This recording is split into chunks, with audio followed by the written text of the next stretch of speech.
Journalist Daud Kuttab. Thank you very much for joining us again. Daud, what's the Jordanian angle in this conflict? Because Blinken is there as well. Well, Jordan is concerned about the idea of the movement of people, especially in Gaza, but they're afraid that the idea of forced or voluntary repatriation out of Gaza will be mirrored in the West Bank, and this could destabilize Jordan. So Jordan's number one is to make sure that there's no attempt directly or indirectly to force Palestinians from the West Bank, especially, and Gaza, to immigrate or to be forced to leave Gaza and the West Bank to Jordan. The second thing Jordan is interested in is the effect of the war in Gaza on Jordan domestically.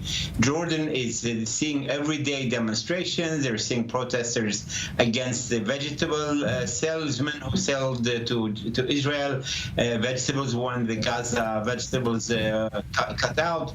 So there's a lot of problems here that Jordan wants to see stability and wants the end of the war and wants to make sure people get fed and medical supplies are given to Gaza. So they want to make sure the humanitarian side is also taken care of. Will Jordan be able or would like to take part in what's called the revitalizing the Palestinian Authority, reshuffling the Palestinian Authority, or something like that? Well, Jordan has no relations with Hamas. They deported the Hamas leaders in the 90s, and they've really had no serious negotiations or even contact much with Hamas, even though Khalid Mash'al and others are Jordanian citizens, and their deportation was done on a very high-level security reasons.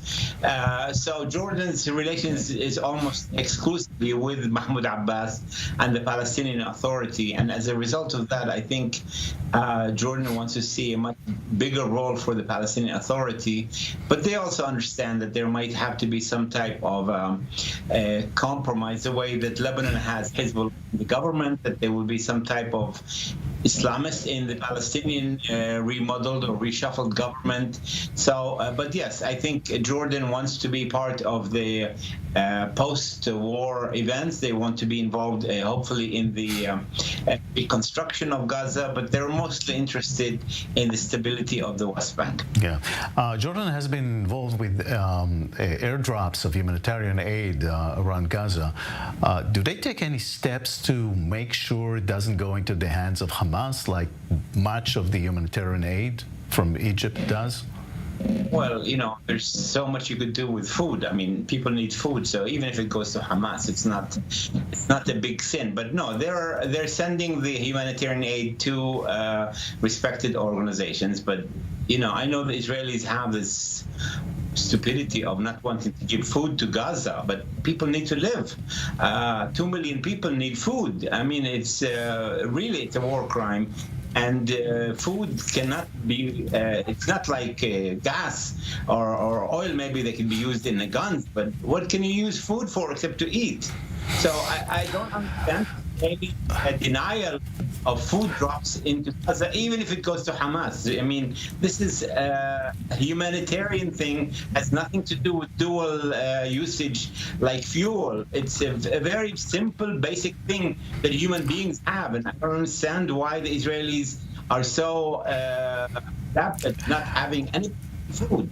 Well, you know, you said people need to leave. You know how many Israelis were killed, so you can understand where this is coming from. And Israel wants to kill Hamas, but you know, 20,000 Palestinians have been killed, 10,000 children have been killed.